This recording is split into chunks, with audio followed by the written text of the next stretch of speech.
Enterprise TV, a tradition of truth. Thank you for inviting me. Now, politics apart, could you give us your personal assessment of the recommendations of the 2014 National Confab? Wonderful. It was a good work done by a great set of Nigerians, but the unfortunate thing was that Jonathan did not push it down the way it ought to. I would have expected that, having spent taxpayers' money of that magnitude, that I will have just rolled it up together into an act of the National Assembly, present it to the National Assembly, and they pass it as an act of parliament, signs it into law, and it becomes law. Shikena. But it's just a policy. It's just an idea. It's just a recommendation. And recommendation is subject to being taken or not taken. So that's the quagmire we are. But up until now, it appears that there's a dissonance between what they say they want to do and what they are doing. Are you? I'm laughing because everybody wants power. And the bigger the power, the more important the person feels. Well, no, not APC. I want to even come back to you, and any other person. You are in an enclave. You wield a little power. You don't want anybody to come and cut it short, reduce it into nothing. If you didn't read Animal Farm, I'm sure somebody who is watching read Animal Farm. There was one big character there, Old Major. The guy did not want his enclave to be reduced, and he did not want to share power with anybody. Where I'm going is that nobody wants to share power. Once you are in power, you want to be. And of course, anybody or any voice of opposition that want to decimate your kingdom or your area of authority, such person will meet your resistance. And to that extent, the idea of the APC setting up the El-Rufai committee was just a smoke screen. They were not interested and they are not serious about it. If not, don't forget, that committee was set up in the first term of Buhari. It didn't see light throughout the first term of Buhari, neither the second term of Buhari, not to talk of now seeing light now. So that idea is not something that anybody should fly. The only person that can fly that idea is Tinubu himself. Don't forget, Obasanjo came up with the third term agenda. Of course, people like us brought it down. Jonathan came out with the Constitutional Conference thing. We said it has no legal status. And one would have expected that as a government, it takes nothing for him to give it the legal backing through the National Assembly. Fortunately, the National Assembly then was in pocket. But, we are advised anyway. He didn't take to our advice, and here we are. Now that we are in this quagmire now, it is now in the pocket or within the realm and ability and authority of Tinubu to do the needful, but you can be sure that people will continue to talk. We want a Nigeria that will be better for all of us, you and me. And the only way that can be done is through devolution of power and through a true federalism. True federalism, nothing more. If we don't practice true federalism, including fiscal federalism, all we are doing, we are just begging it. There's a real, thank God you're a lawyer, there's a real in adopting that report. My problem, I've already told you, is that does the president believe in it? It's what you believe in that you work on and move forward. I believe in what you are doing here. That's why I'm here whenever you call me. And you believe in what you are doing. That's why you are here. Ordinarily, you'll be somewhere else, either as a research fellow somewhere or so. And some people who are watching us believe in this program. That's why they keep a date with us all the time. Is believe. You don't believe in something, you don't pursue it. And you can't force people to pursue what they don't believe in. Nobody can force me to pursue what I don't believe in. Well, when I was a youth, I behaved like a youth. You know, today is Friday. This time, when I was much younger, 20 years ago, Friday evening, I'm thinking, how do I go? Where do I go to wind down? So now when young people are still shouting, thank God it's Friday, I just smile because that's... So I don't believe in thank God it's Friday anymore. So, and there is no way you can trust me to believe in Thank God It's Friday because it's no more my idea. It's no more something I believe in. So I don't see how it's Tinubu, except if it's now within him or politics 2027. That's the only way you can see Tinubu or this government looking the way of this Christian elders forums. Perhaps because it's politics and pretension, but yes, but That's the word, pretension. yes, of course, but for a moment, I want us to take our minds off of. No, I'll fly with your thought. I'll fly with your thought that I'll convince him that, Mr. President, Nigerians are yearning for this thing. And I guess it's the best option and in your own interest, so as that your name be written in gold to do this. But that's why it ends. Take my advice. I'll give him the advice. Taking it is another thing. That is one. Though the second leg of what I'll add, I've already stated it earlier on, is that he can look at it, fine-tune it, and bring out ideas towards the implementation or execution of that policy. That's all. But any other thing, the man may look at, and don't forget, just as we are having this idea and we are discussing it here, there are several other people who have the same idea, but several ways in implementing. Yes, let's look at the Confab report. Let's set up another team. Let's look at the Confab report. Let's rubbish it. Let's look at the Confab report. Let's polish it. Let's look at the Confab report. Let's implement it in parts. Let's look at the Confab report. Let's just go to the public domain and begin to make noise about it.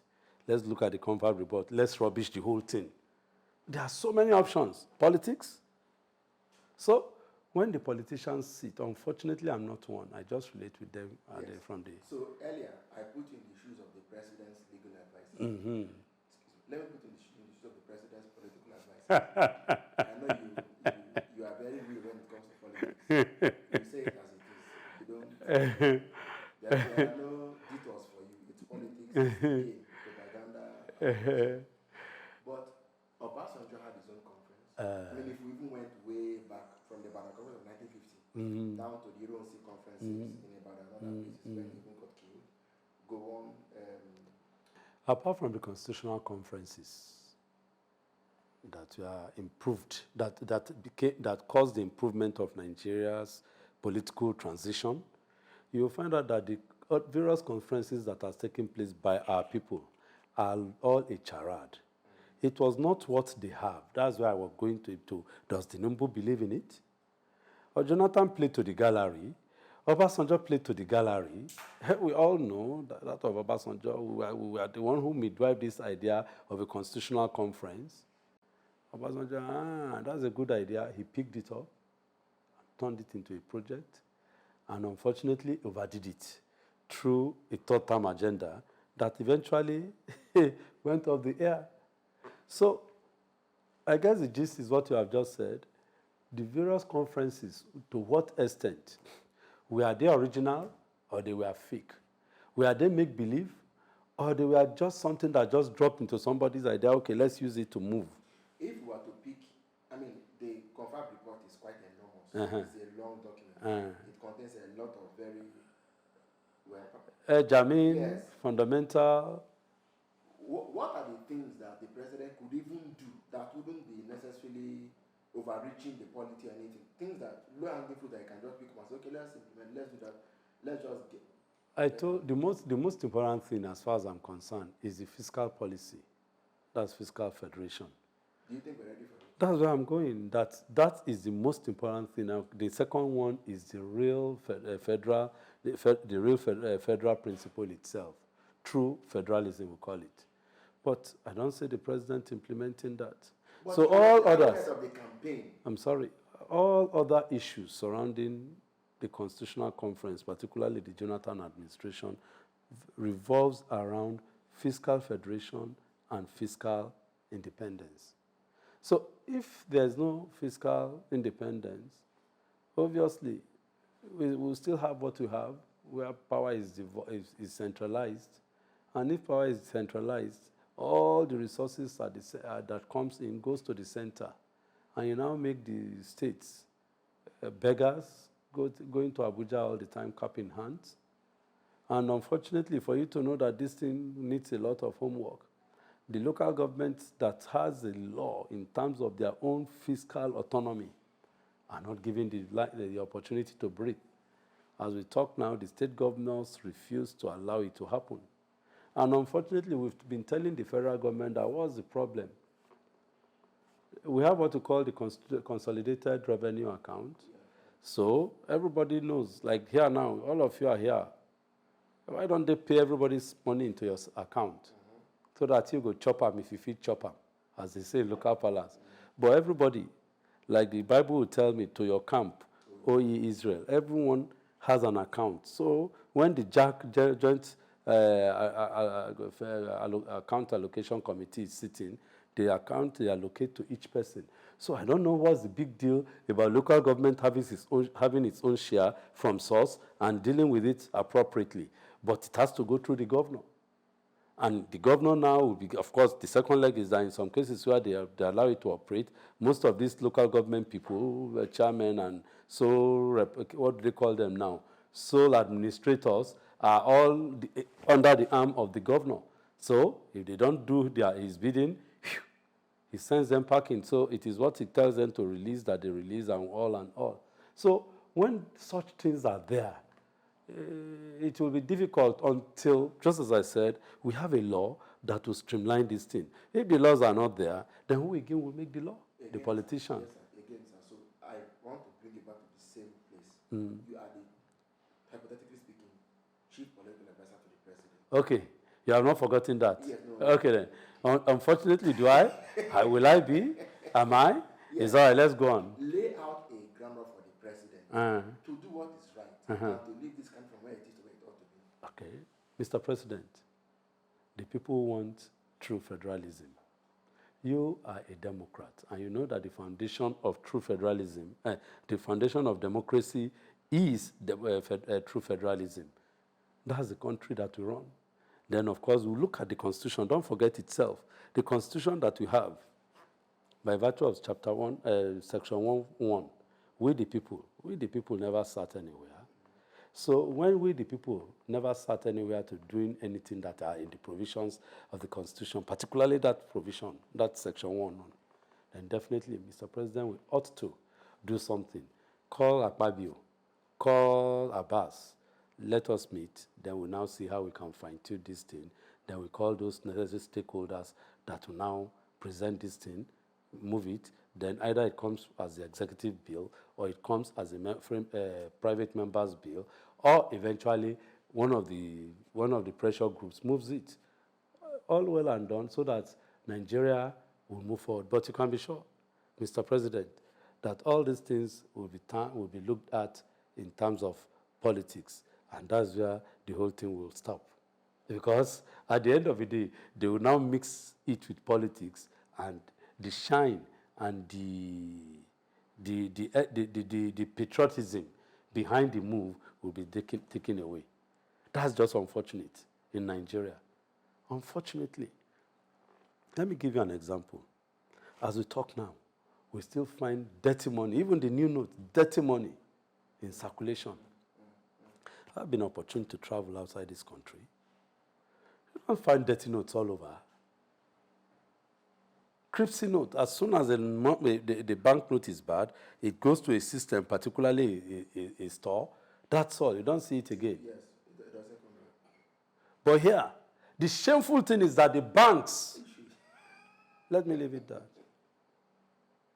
Store, it will get to the store, you won't see it. Not to talk. Then if it anytime you go to the bank, you see Crips money, they give you Crips money. Mint in the bank. No doubt they use coins too there, but you don't see dirty money. So you look at it from that point. Look at it now, we're having a galloping inflation. I studied a little bit of economics, no doubt. And of course, you know that when things are galloping that way, no doubt it's going to come down. That's what research has shown us, we economics. People even forget that I'm an economist, maybe because the lawyer in me is more than the economics in me. But be that as it may.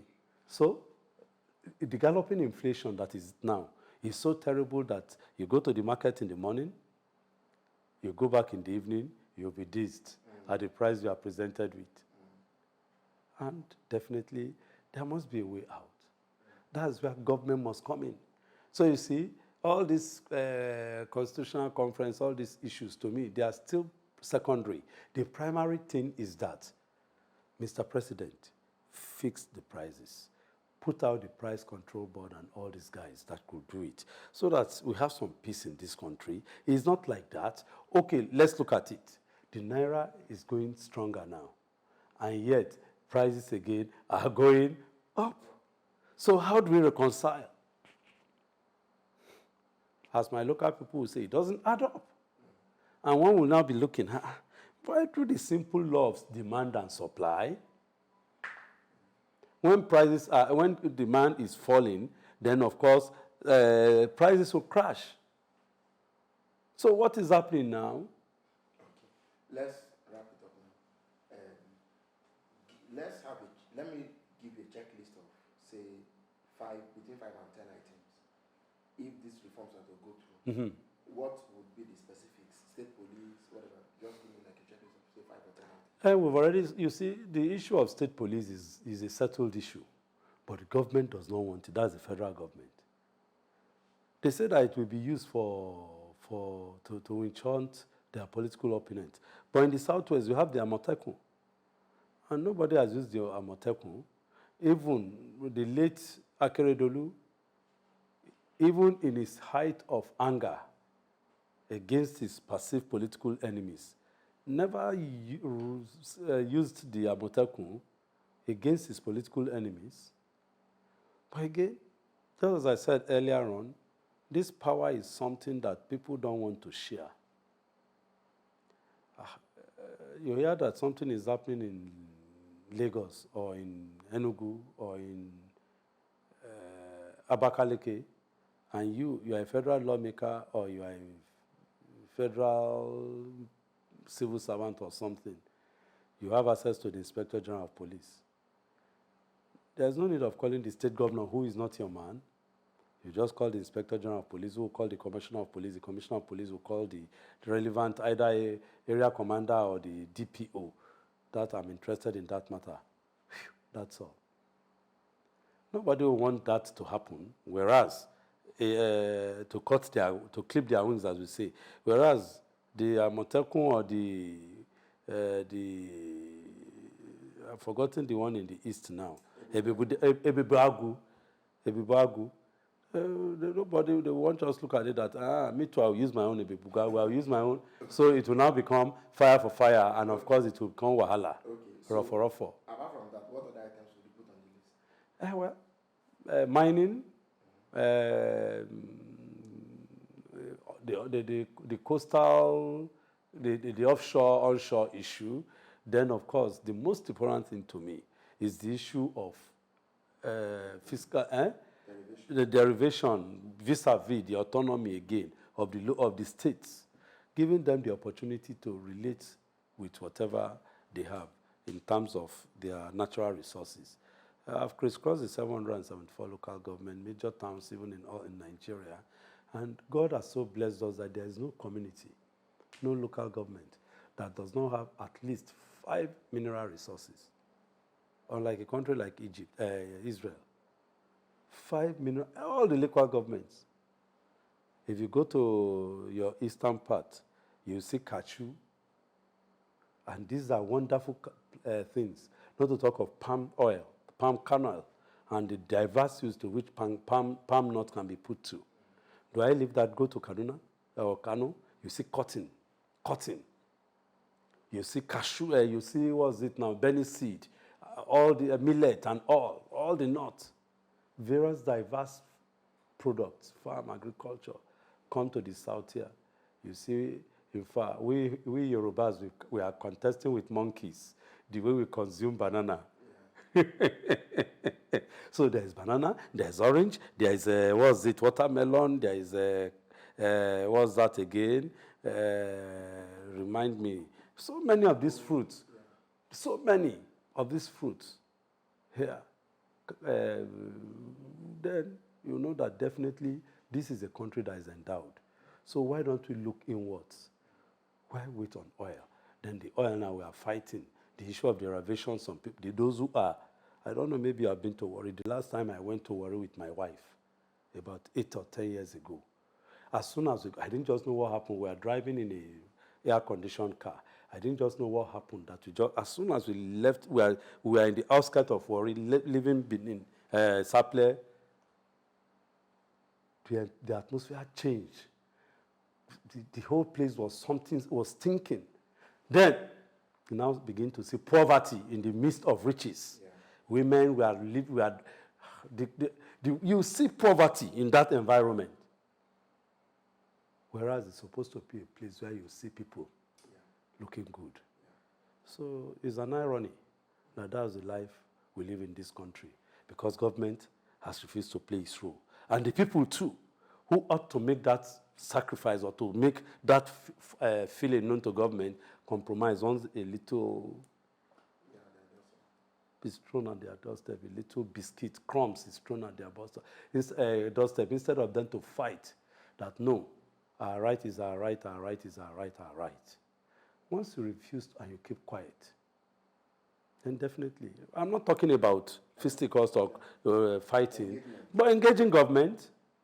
It's not because of the noise we've started making and the call and all. The political class, particularly members of the National Assembly and their state houses of assembly, don't want to, they care less about constituency office until we push the issue around Dino Milaye the other time, that all of them sat up. The issue of constituency office is key. So that's how you now, they will have the feel of government. We go there, Oga Rep, this is this is that, this is what we want. Not that you just vote them in 4 years again, they will come and they will now buy nonsense tokens, throw it at you, you vote for them again, they go. Another 4 years they come. What life is that? Can't continue like that. So, in order to get out of those terrible mess, the best thing is for us as a people to wake up, put our government on their toes. Of course, these things are the elders. They don't need elders. It's the communities. The various communities will come up in unison. Thank God for social media. Put your demands. When I was in school, of course, I read about the French Revolution. The people put their list of demands before Emperor Napoleon, and he began to implement it because he knows the voice of the people. Thank you for your time on this podcast. To God be the glory.